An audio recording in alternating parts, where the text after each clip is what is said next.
Mason Smith. I'm an indie game developer. By day, I'm an animator. But by night, and from the hours of 5 a.m. to 9 a.m. occasionally, I'm known as Airdorf, indie game developer.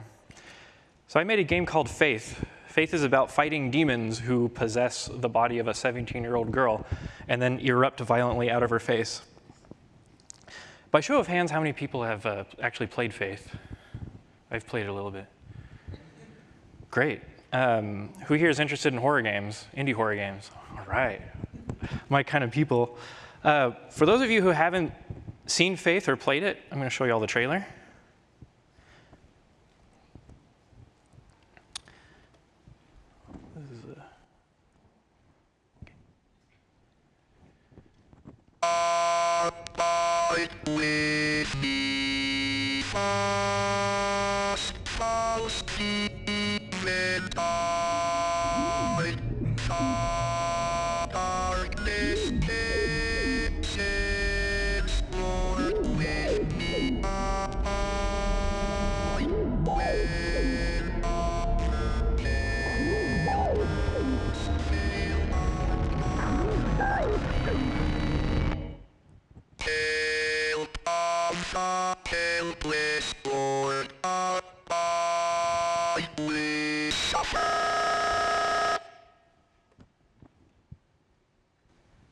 All right.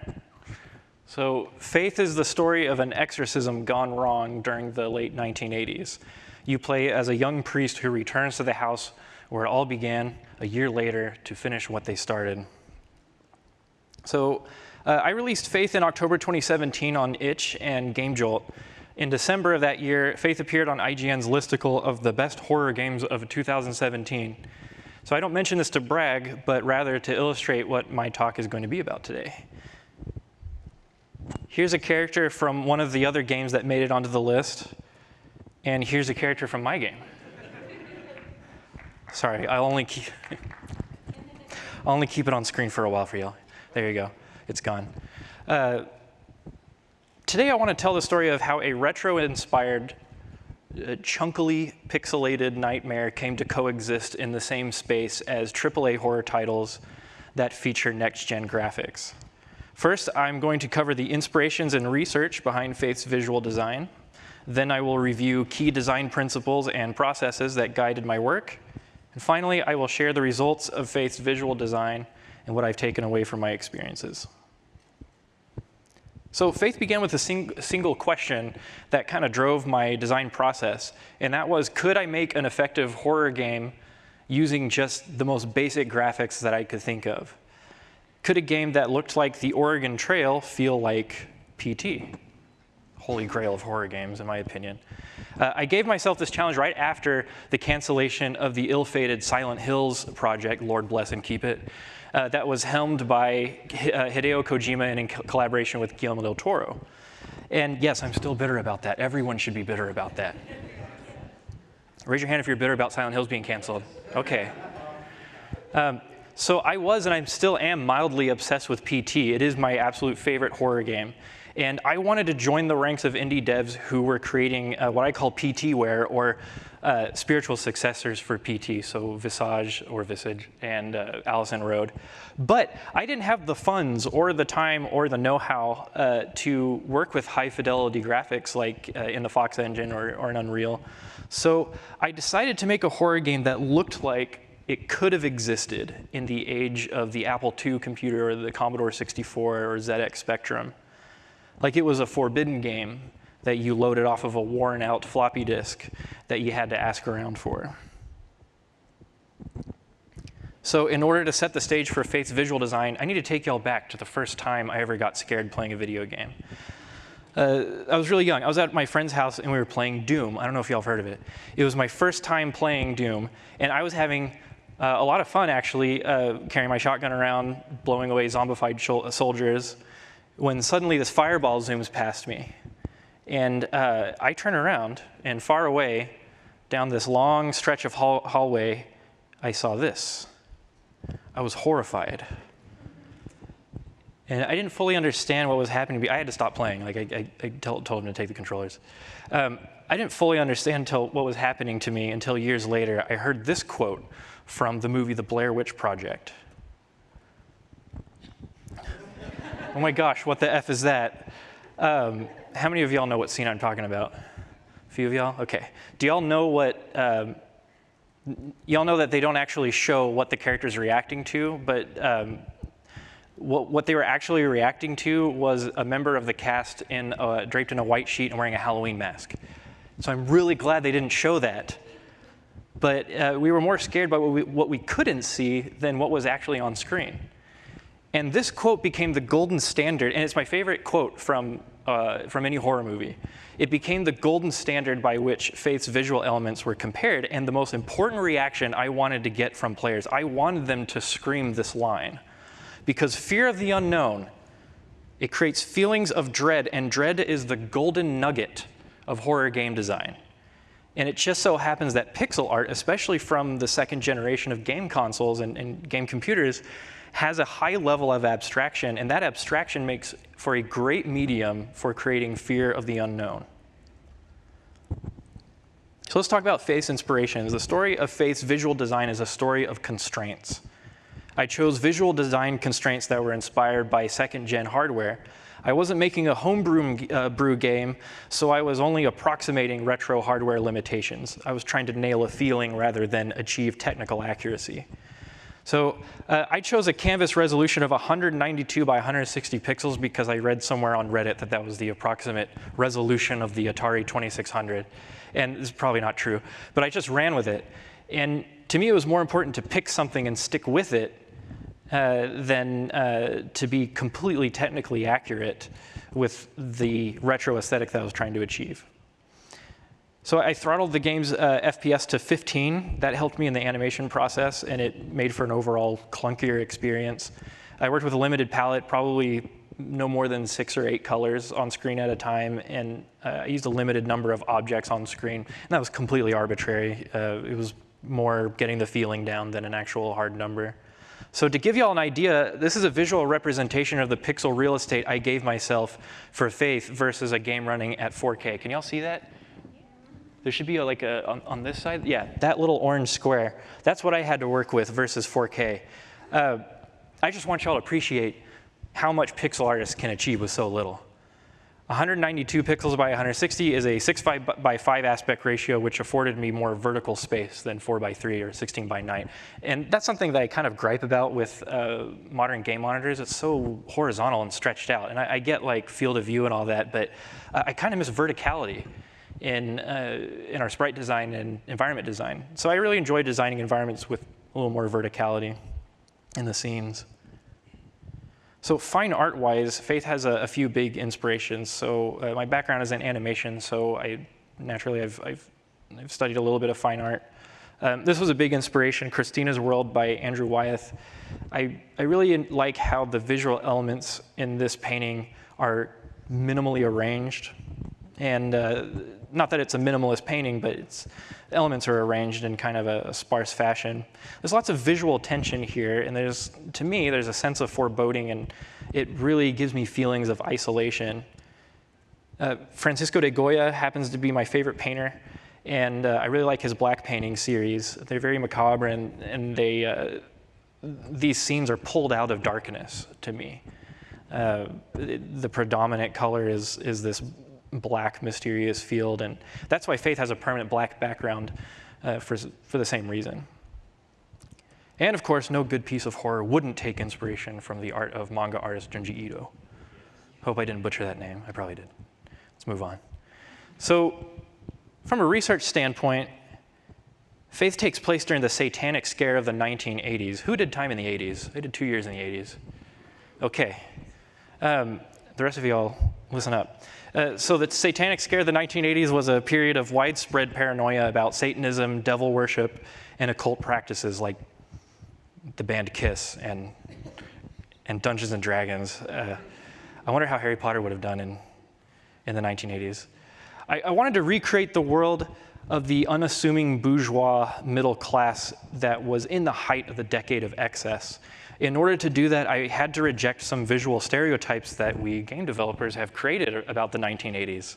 First, no blue and pink neon cyberpunk cityscapes. Like, that wasn't the 80s. Like, that wasn't an actual thing. Instead, I researched, So I researched floor plans and architectural drawings of big suburban homes with interconnecting rooms. No DeLoreans. Who declared the DeLorean the car ambassador of the 1980s? Like, how did that happen? Get out of here. Just give me a four-door sedan. And I said no to the 80s punk aesthetic just for this game. I wanted boring, working-class adults who still dress like it was the 1970s and then force their kids to dress the same way. It's not the idealistic, nostalgic vision of the 1980s that we've created, but I think it's something a little more authentic. Because there's a dark side to the 1980s. There's these things called payphones, and if you didn't have money, then you couldn't call home, and like there's no GPS or way to kind of put yourself on Google Maps if you got lost or something. So looking at my process, the process of representing objects and characters from this era as pixel art, it was more of an additive than reductive process. So rather than take my reference images or an image and reduce it to my canvas resolution, I would just start from nothing, and I would pull that object out of the black background until it was just enough detail to be recognizable, rather than taking away detail. But with images so minimalist, it was a challenge to not, what I call, overproduce certain objects and environments. Oftentimes, I would go back and actually take pixels out and take details out of a sprite or a scene that I had created. And I really had to just trust the charming, nostalgic appeal of these old, chunky pixels and simply walk away from working on a sprite once it was there, once the representation was there. And then for the demon design, these are just a couple. Besides keeping it ambiguous and creating that fear of the unknown, just pulling off of really common things like spiders and blood. We're naturally disturbed by those things. So adhering to Gestalt principles helps tighten the composition of even the most minimalistic scenes. Here in these images, I'm using the principle of negative space to imply paths in the woods that are meant to mislead the player. Without giving anything away, you can actually get lost by following these paths, so you can't trust them. Some more examples of negative space. On the left, I created a cramped space that is also isolated from the outside, thanks to this large field of black, this large amount of negative space around the environment. And the player wonders what is lurking around outside of that little window. In the use of negative space on the right, it creates anticipation and unease with the placement of those sewing mannequins. The player knows that something is going to happen with them because of how they are positioned relative to the player. Negative space is a great little technique to harness that feeling of unease and anticipation. So arguably the most distinguishing visual elements of Faith and the most popular are these rotoscoped animations that play throughout the game. My inspiration was this critic's accolade that I saw in the trailer for The Witch in 2015. It feels like we're watching something we should not be seeing. There he goes. And that became my rationale for subjecting the player to these animated sequences. I wanted to shatter the expectations of players who were probably expecting something like the mini games from Five Nights at Freddy's. So they were getting used to the chunky pixels and getting used to how things moved and how things worked. There's something very unsettling about suddenly switching visual styles on the viewer, much like these uncomfortably detailed close-up drawings from SpongeBob and other cartoons. When I saw that, I knew that I loved SpongeBob. That was the moment. It catches the viewer or the player off guard. So these rotoscoped animations also had the effect of reaching out to the player. Again, I wanted this to feel like a cursed game that was sentient and knew about the player, knew their fears, like the game itself wanted to scare them. And at the very least, we humans are disturbed by images that fall into the uncanny valley. We naturally get uncomfortable watching things that move like us. And the animated monstrosities in Faith have this uncanny quality because they're based on real human performances.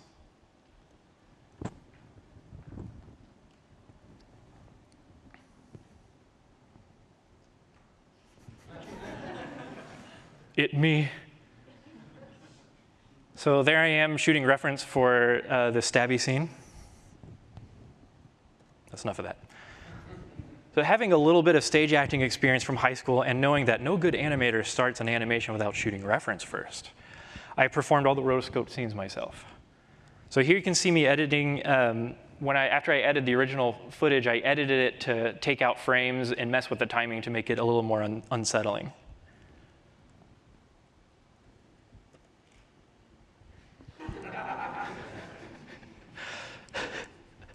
So my process was pretty straightforward.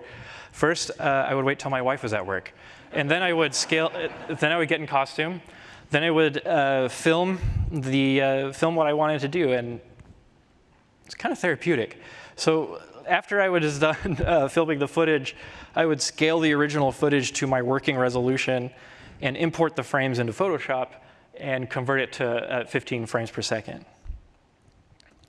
Then I would hand trace the outline of the character for the cutscene and fill in things like the face or any colored fields that I wanted to have, or any solid fields of color, and on another video layer. And then finally, I would add things like facial features and other elements specifically to the character on another video layer. And most of that was a little bit of keyframe animation and filling in the in-betweens, but most of it was just straight ahead animation where I was just trying to make something grow out of a face or have blood drip down from a mouth. It was mostly just straight ahead stuff. So using Photoshop's video layers, it was a very non-destructive workflow, which I really appreciated as an animator. I probably wouldn't have gotten these done without it. On average, each rotoscope scene would involve 75 to 120 drawings.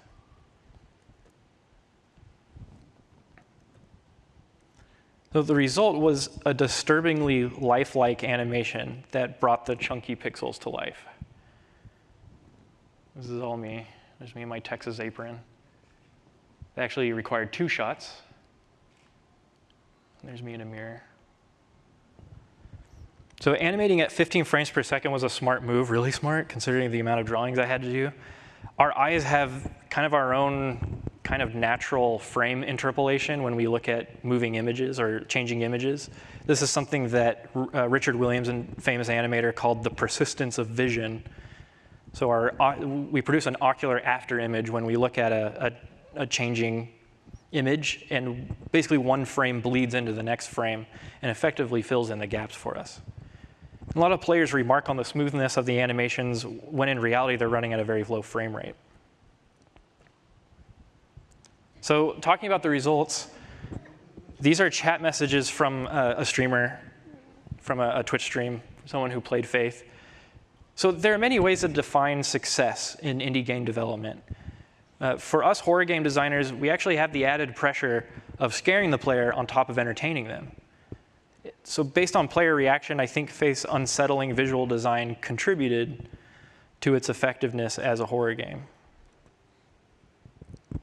So here's what I want y'all to take away from this talk.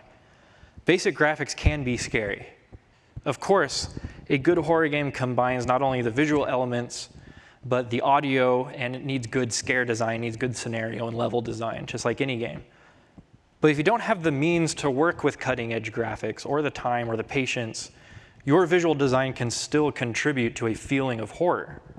I just stuck to one aesthetic, and working within my constraints, I had a lot of fun with it, and I think it turned out pretty compelling.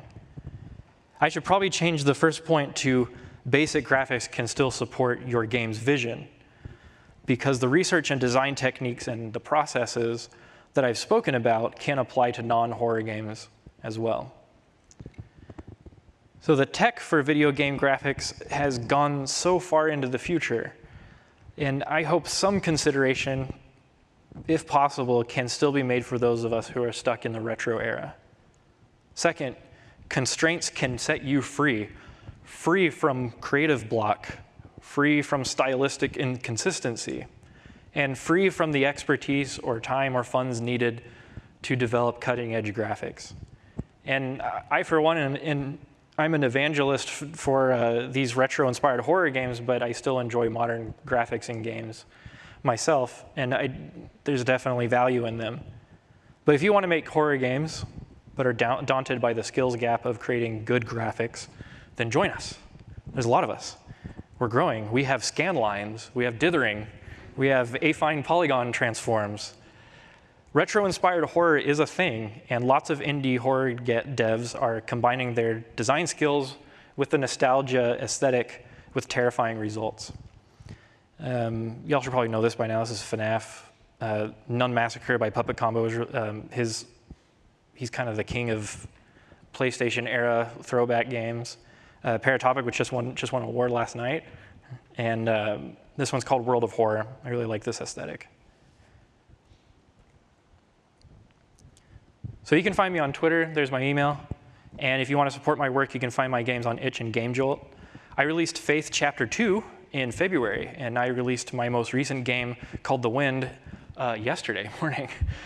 And it was actually, I was on a deadline. I was actually commissioned by IFC Films, who released The Babadook, Human Centipede, Autopsy of Jane Doe. They asked me for an Oregon Trail-style horror game.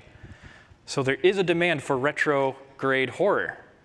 And I hope this talk was encouraging. I hope this talk kind of illuminated the visual considerations that went into a retro horror game that could stand its own against AAA horror titles in some aspects.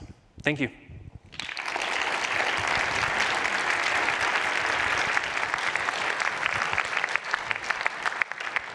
Looks like we got maybe 3 minutes for questions. Oh, don't leave me hanging.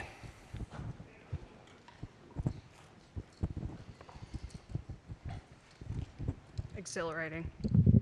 So now that Faith and The Wind, I guess, are out, where do you plan to go from here? Are you going to work on something in the same style or branch out from what you're currently doing? That's a good question. So you're asking what my future plans are with kind of my retrograde horror style that I'm in. Faith Chapter 3 is eventually going to happen. I wanted it to be a trilogy.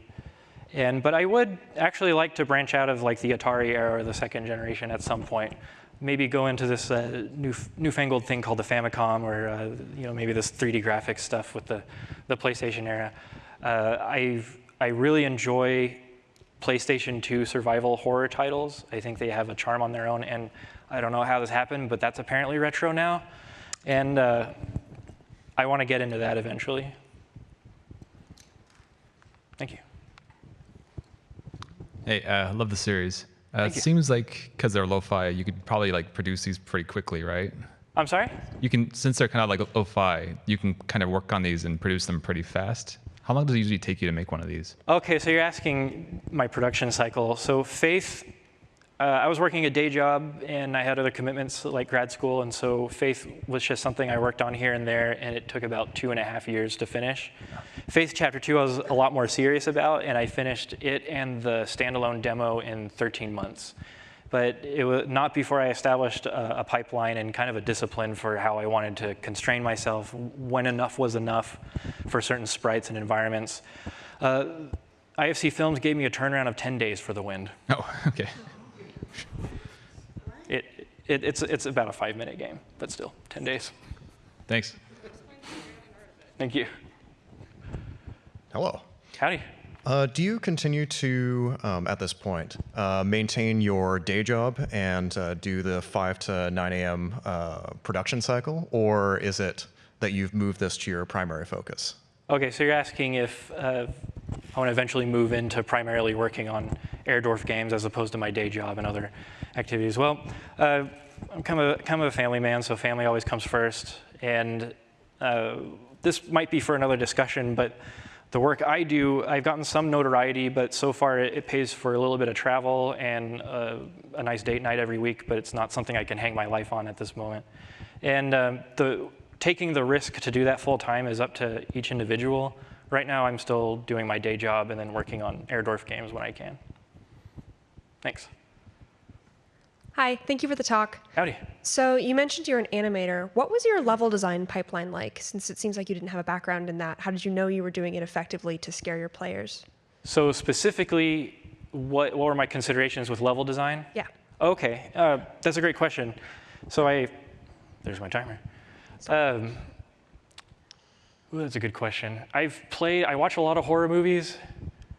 I'm kind of scared easily in some aspects, and I play a lot of horror games. Basically, when I first saw my first horror movie when I was like in 6th grade, or when I played my first horror game, which I think was Resident Evil 2 for the N64, I knew I wanted to do this. And so what I do is I think of things that would scare me. I personally am terrified of supernatural horror and kind of this religious horror, not just Christian, but there's exorcism stories from other religions that it would blow your mind. They're insane. And I wish we would make more multimedia about it. Sure. So a lot of my personal tastes come into play. I prefer a sense of dread. If I watch a movie or play a game and then I drive home and I'm scared to look behind me in the back seat at night, then I kind of log that away in the back of my mind, and I'm like, I want to do something like that. And sometimes it's hard not to copy directly from a movie or a game. Sometimes you can do it for homage's sake, like there's a lot of The Exorcist in Faith Chapter 1.